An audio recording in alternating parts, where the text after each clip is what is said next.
इस पर राजनीतिक खेल ना खेलें, मैं सिर्फ इतना कहना चाहता हूं। धन्यवाद। भारतीय जनता पार्टी के अंदर और उनकी सरकारों में 75 वर्ष से ऊपर कोई भी व्यक्ति होगा तो उसको संगठन में और सरकार में किसी भी पद पे नहीं रखा जाएगा, उसको रिटायर कर दिया जाएगा। और उसका सबसे पहले उस रूल के तहत आडवाणी जी को और मुरली मनोहर जोशी जी को रिटायर किया गया था।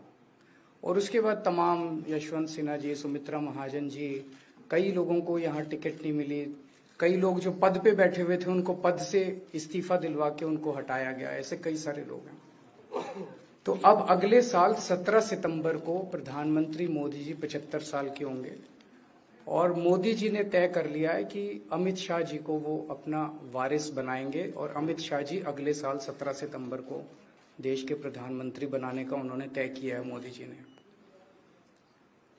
इसके ऊपर मोदी जी पिछले 1-2 साल से लगे भी हुए हैं, क्योंकि भारतीय जनता पार्टी के अंदर अमित शाह जी के सामने जो जो बाधाएं पैदा कर सकता था नेता, एक एक करके उन सब नेताओं को साइड कर दिया गया, उनका पत्ता साफ कर दिया गया। शिवराज सिंह चौहान को हटा दिया गया, वसुंधरा राजे को हटा दिया गया, डॉक्टर रमन सिंह को हटा दिया गया, देवेंद्र फडणवीस को खत्म कर दिया गया, खट्टर साहब को खत्म कर दिया गया, एक एक करके सबको खत्म कर दिया गया। एक ही शख्स बचे हैं जो अमित शाह जी के रास्ते का कांटा बन सकते हैं। हेलो, आवाज आ रही है? आ रही है।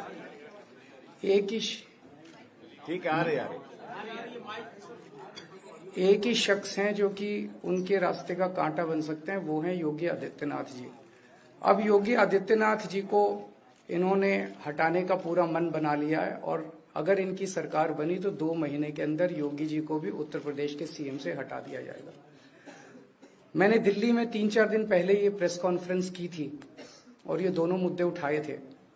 जैसे मैंने मुद्दे उठाए थे तो अमित शाह जी ने और उनके कई नेताओं ने अपनी भावना प्रकट की कि नहीं, मोदी जी को 75 साल में इस्तीफा नहीं देना चाहिए, मोदी जी को 75 साल पूरा कार्यकाल पूरा करेंगे। उन सब की भावनाओं की मैं कद्र करता हूं, क्योंकि अपने नेता के लिए जब भी ऐसी बात होती है तो सब लोग सामने आके बात करते हैं। लेकिन बड़ी बात यह है कि मोदी जी ने ऐसा नहीं कहा कि मैं 75 साल पे इस्तीफा नहीं दूंगा, मैं रिटायर नहीं होऊंगा। उनका अपना बनाया हुआ रूल है और मुझे पूरी उम्मीद है कि मोदी जी का अपना बनाया हुआ रूल है और मोदी जी अपने रूल को फॉलो करेंगे। नहीं तो लोग कहेंगे कि मोदी जी ने ये रूल आडवाणी जी को हटाने के लिए बनाया था, जब अपनी बारी आई तो नहीं। तो मोदी जी इस रूल का फॉलो करेंगे, ये पूरा यकीन है देश के लोगों को कि उन्होंने खुद रूल बनाया तो खुद फॉलो करेंगे। दूसरी बड़ी बात जो हुई कि जब मैंने कहा कि योगी आदित्यनाथ जी को 2 महीने में हटा दिया जाएगा, इस पे अभी तक भाजपा के किसी नेता की टिप्पणी नहीं आई है। 4 दिन हो गए, इसका मतलब ये तो कंफर्म करता है कि उन्होंने पूरी प्लानिंग कर ली है और उनके पक्ष में कोई बोलने के लिए तैयार नहीं है योगी आदित्यनाथ जी के। तो उनका हटना अब लगभग तय है कि योगी आदित्यनाथ जी को उत्तर प्रदेश के सीएम पद से हटाया जाएगा। दूसरी चीज, मैं उत्तर प्रदेश के सभी मतदाताओं को कहना चाहता हूं कि पिछले 4-5 महीने से इन्होंने शोर मचा रखा है 400 पार 400 पार 400। क्यों? कहते हैं नहीं, मोदी जी कुछ बड़ा काम करना चाहते हैं। तो लोगों ने खोद के पूछा, भाई क्या बड़ा काम करना चाहते हैं, कुछ बताओ तो सही। तो उन्होंने नहीं बताया। लोगों ने फिर अंदर से पता किया कि बड़ा काम ये करना चाहते हैं कि देश से रिजर्वेशन खत्म करना चाहते हैं। हम जानते हैं कि इनका जो पूरा इकोसिस्टम है, आरएसएस, बीजेपी, शुरू से ये लोग रिजर्वेशन के खिलाफ रहे हैं। इनकी पूरी की पूरी मानसिकता रिजर्वेशन के खिलाफ रही है। तो मैं सभी लोगों को ये आगाह करना चाहता हूं कि ये बड़ा काम इनको 400 पार इसीलिए चाहिए क्योंकि ये रिजर्वेशन खत्म करना चाहते हैं। संविधान को, बाबा साहब अम्बेडकर ने जो संविधान बनाया था, उस संविधान को ये तार करना चाहते हैं। पूरे देश भर से अब जो ट्रेंड आ रहे हैं, वो ट्रेंड ये दिखाते हैं कि भारतीय जनता पार्टी को 250 से भी नीचे, मेरे हिसाब से 220 के आसपास, 3-4 दिन पहले भी मैंने कहा था, 220 से कम सीटें इनकी आती हुई नजर आ रही हैं।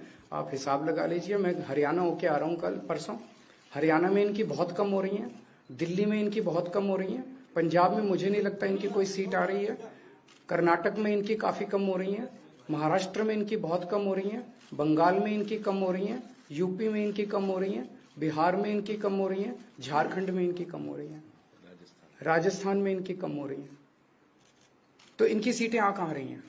तो इनकी 220 के नीचे सीट आ रही हैं। इनकी सरकार बीजेपी की सरकार नहीं बन रही है, इंडिया गठबंधन की सरकार बनेगी और इंडिया गठबंधन की सरकार जो है वो देश को एक प्रगति के रास्ते के ऊपर लेके जाएगी। इस तरह से जो पूरे देश के अंदर एक नेगेटिविटी इन लोगों ने फैलाई है उसको हम लोग ठीक करेंगे।